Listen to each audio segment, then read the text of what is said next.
दिनांक 3 डिसेंबर 2024 रोजी समाज कल्याण विभाग, जिल्हा परिषद यवतमाळ व नवजीवन सेवा संस्था द्वारा संचालित निवासी मतिमंद विद्यालय भोसा यांच्या संयुक्त विद्यमानाने जागतिक दिव्यांग दिवसाचे औचित्य साधून रक्त शिबिर घेण्यात आले। या कार्यक्रमाला यवतमाळ जिल्हा समाज कल्याण अधिकारी पियुष चव्हाण, वैद्यकीय कार्यकर्ता महल्ले, संस्थेचे अध्यक्ष RI शेख, सचिव SR शेख, प्रतिभा फाउंडेशन चॅरिटेबल ट्रस्ट संस्थापक इंजिनियर प्रतिभाताई पवार, डॉक्टर सुविधा खडके, सचिन शेळके, संगीता पिपराणी, विजय बुंदिला, नवनाथ दरोई, जनार्दन राठोड, अलका चिंचोळकर, संतोष खोब्रागडे, KGN सिटी न्यूजचे संपादक मतीन तसेच विविध पदाधिकारी उपस्थित होते। कार्यक्रमाचे उद्घाटन पियुष चव्हाण यांच्या हस्ते दिव्यांगाचे जनक हेलन केलर, ब्रेल लिपीचे जनक लुईस ब्रेल यांच्या प्रतिमाचे पूजन करून करण्यात आले। पाहुण्याचे स्वागत संस्थेच्या वतीने पुष्पगुच्छ देऊन करण्यात आले। यावेळी समाज कल्याण अधिकारी पियुष चव्हाण यांनी मनोगत व्यक्त केले। मनोगतात त्यांनी दिव्यांग विद्यार्थ्यांच्या शिक्षणासाठी शिक्षण क्षेत्रात सामान्य मुलाप्रमाणे दिव्यांग मुलांचे हक्क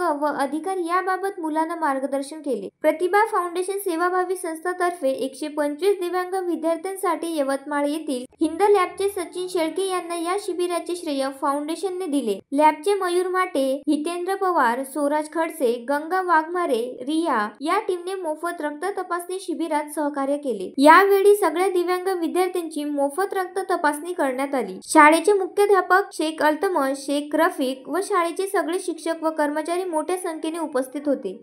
Navnath Daroi, the sting operation news, Ner.